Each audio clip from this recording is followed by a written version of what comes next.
সবেমাত্র কাজ করে সবে সেরে উঠলাম। সেলাইয়ের কাজ মোটামুটি হয়ে গেছে, আর একটা এখন বাকি আছে, সেটা করব। আর এই ফাঁকে এখন বাজে বেলা 12টা।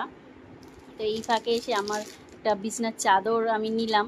আমাদের বাড়িতে একজন আসে চাদর নিয়ে, খুব সুন্দর। তো সবাই নেয়, তোমাদেরকে দেখাচ্ছি আমি যে বিছনার চাদরটা নিয়েছি, বেডশিটটা নিয়েছি, দেখো কেমন। এই প্রিন্টটা নিলাম।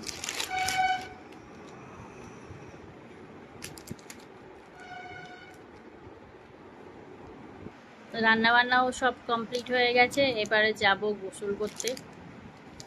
আরও একটু তাড়াতাড়ি হয়ে যেত, কারণ আজকে তাড়াতাড়ি কেন হয়েছে, কারণ তোমার দাদাভাই সকাল সকাল ডিউটি ছিল, সেই জন্য আমার 10টার মধ্যে রান্না হয়ে গেছে। সেই খালি ভাবছি 12টা বাজে, 12টা বাজে সবে, এত মানে কম সময় হয়ে যাচ্ছে। 12টা বাজে, আমি ভাবলাম হয়তো 1টা 1:30টা বাজে। তারপরে দেখলাম শাড়িওয়ালাটা মানে ওই কাকিমাটা এসছে কাপড় নিয়ে। তারপরে বিছানার চাদরগুলো কেমন হয়ে গেছে, অনেক দিন ধরেই ভাবছিলাম নেব নেব, তো তাই জন্য এইটা নিই। আমার খুব পছন্দ হয়েছে এই বিছানার চাদরটা। শাশুড়ি মাও নিয়েছে কয়েকটা।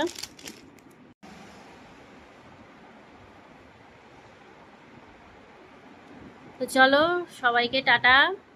এটা